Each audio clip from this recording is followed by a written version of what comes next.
इथे फक्त दागिने नाही तर पिढ्यानपिढ्यांचा विश्वास मिळतो. परंपरेची झळाळी आणि विश्वासाची खात्री. कैलास अडगावकर ज्वेलर्स, दत्त मंदिर bus stop, Nashik road. Nashik महानगरपालिका प्रभाग क्रमांक 9 मधील रहिवासी असणाऱ्या हजारो नागरिकांची नावे इतर प्रभागांच्या मतदार यादीत समाविष्ट झाल्याचा गंभीर प्रकार समोर आलाय. याबाबत प्रभाग क्रमांक 9चे नगरसेवक दिनकर धर्माजी पाटील यांनी जिल्हाधिकारी तसेच निवडणूक निर्णय अधिकाऱ्यांकडे लेखी तक्रार दाखल करून तातडीनं कारवाई करण्याची मागणी केली. महाराष्ट्र शासनाने महाराष्ट्रातील मतदान यादी शुद्धीकरणाचं काम सुरू केलेलं आहे. त्याला SIR असं आपण म्हणतो. आणि ते काम सुरू असताना BLA जे सरकारने नेमलेले ते काम करतात. पण पक्षाचे आम्हाला BLO 1 अशी त्या एक BLA मागे सरकारचा एक आमचा पण कार्यकर्ता पाहिजे. तो त्या पद्धतीने आम्ही प्रभाग क्रमांक 9 मध्ये भारतीताई दिवरे, संगीताताई गोटेकर, अमोल पाटील आम्ही चारही नगरसेवकांनी 35 BLA 1 आमच्या त्या सरकारच्या BLA बरोबर काम करत आहेत. ते 2 महिन्यापासून काम करत आहेत. परंतु काम करत असताना 10,950 आमच्या मतदारांची नावं ही प्रभाग क्रमांक 10, 8, 11 अशा ठिकाणी गेलेली. ही सगळी आम्ही प्रूफचं 14/7/2026 रोजी श्रीमती भारदे मॅडम निवडणूक निर्णय अधिकारी नाशिक पश्चिम विधान मतदारसंघ यांच्याकडे आम्ही नेऊन दिलेली. ही प्रत तुम्हाला मी देतो. आणि त्यांना सांगितलं की तुम्ही आता जे काम चालू आहे, समजा प्रभाग क्रमांक 10 मध्ये जे BLA तुमचे, त्यांना या मतदारांना फोन केल्यावर त्यांना सांगा की तुमचं नाव हे प्रभाग क्रमांक 9 मध्ये तुम्ही राहतात, तुमच्या नियमाप्रमाणे जो फॉर्म असेल तो भरून तिकडं नाव नोंदवून घ्या. परंतु ते केलं नाही भारती मॅडमनी. म्हणून आज आम्ही आपल्या संगीताताई गोटेकर, रवींद्र धिवरे, बाळासाहेब गोटेकर, गौरव गोटेकर आम्ही स्वतः कलेक्टर साहेबांना आणि आमचे शहराचे अध्यक्ष सुनीलजी केदार आम्ही जाऊन भेटलो.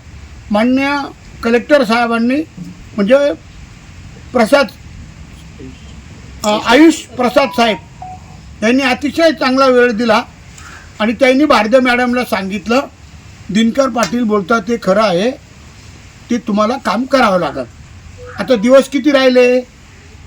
माझ्या अंदाजे 6 दिवस राहिले. 8/7/2026 पर्यंत ही आत्ताची मुदत आहे. 5 दिवस राहिले.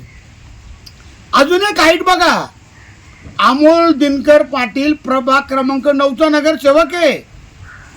त्याचा मतदानाचा त्याला जेव्हापासून अधिकार मिळाला तो तेव्हापासून इथंच नाव आहे. आता नाव कुठे गेलं? राणेनगरला. सांगा बरं, खरंच हे काम चालू आहे का या अधिकाऱ्यांचं? म्हणजे आम्ही एवढी मदत करतो, आमचे 35 लोक 2 महिने झाले यांच्याबरोबर काम करतायत. तुम्ही नाशिक महापालिकेची शाळा आहे, शिवछत्रपती शिवाजी महाराज माध्यमिक आणि प्राथमिक विद्यालयात तुम्ही जाऊन बघा बरं. आता इतक्याच हे पत्रकार बंधू बोलले काही अतिशय चांगले नियोजन आहे, 1 नंबर नियोजन आहे, कुठंच नाही जिल्ह्यामध्ये. आणि तिथं आमचे माणसं काम करतायत. जर नगरसेवकांची तुम्ही नावं दुसऱ्या राणेनगरला टाकता, ते मी लक्षात आणून दिलं. म्हणजे केवढी मोठी शोकांतिका आहे. माझी विनंती आहे भारदे मॅडमला की तुम्ही सरकारचं काम करतात. तुम्ही सरकार शासनाचे माणसं आहात, तुम्ही उपजिल्हाधिकारी आहात, तुम्ही या मतदारसंघाचे प्रमुख आहात या SRAचे. आता काल सुद्धा एक मीटिंग झाली सातपूर विभागीय कार्यालयात. आम्हाला सकाळी 9:30ला ते विभागीय अधिकारी फोन करतो, 10:30ला मीटिंग. म्हणजे पत्र पाठवलं तसं सरकारने, ते सुद्धा आम्हाला दिलं नाही या विभागीय अधिकाऱ्यांनी सातपूरच्या महापालिकेच्या. म्हणजे लोक फसवताय सरकारला, शासनाची फसवणूक करताय. दररोज एवढंच सांगता का आम्ही SRAच्या मिटिंगला, SRAच्या मिटिंगला. अरे काय करता तुम्ही? तुम्हाला आम्ही 10,950ची यादी दिल्यावर नुसते नाव नाही दिले. हे कोणत्या मतदार यादीत नाव होतं, त्यांचा फोन नंबर आहे, प्रूफ दिले, तरी तुम्ही काम करत नाही. माझी सरकारला सुद्धा विनंती आणि निवडणूक जे अधिकारी आहे महाराष्ट्राचे त्यांना सुद्धा माझी विनंती आहे का यांचं जे कामकाज चालू आहे हे चुकीचं चालू आहे. यांच्याकडून चांगलं काम करून घ्या.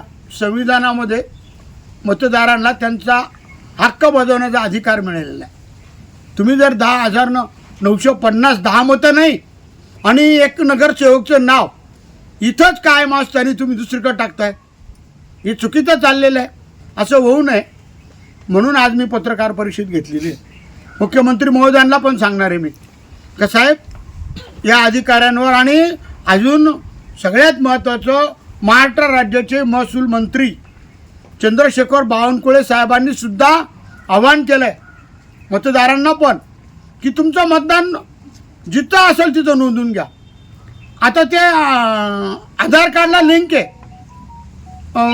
कुठे एका ठिकाणी नाव राहणार आहे. म्हणून मतदारांनी पण नागरिकांनी पण आपलं नाव नोंदवून घेतलं पाहिजे. तुम्हाला जेवढ्या सरकारी फॅसिलिटी त्या मिळणार नाही हे मी बावनकुळे सर बोलले ते मी ऐकलं आहे. तुम्ही जेव्हा महसूल मंत्री या राज्याचे म्हणतात नागरिकांनी पण गेलं पाहिजे. तुम्हाला एकही फॅसिलिटी मिळणार नाही, मग 20 वर्षभर तुमचं नाव नोंदवता येणार नाही. म्हणून प्रत्येक नागरिकांनी सुद्धा आपलं नाव नोंदवलं पाहिजे. जे कायदेशीर असेल ते फॉर्म भरले पाहिजे, स्वतः गेलं पाहिजे. असं करू नका. नागरिकांनी पण याला प्रतिसाद दिला पाहिजे. 35 लोक आमचं 2 महिने झाले काम करतायत, रिक्षा फिरतायत, होल्डिंग लावले. काल तर 1,000 नागरिकांची मी मिटिंग घेतली, व्यापारी आणि सगळे मंदिराचे ट्रस्टी.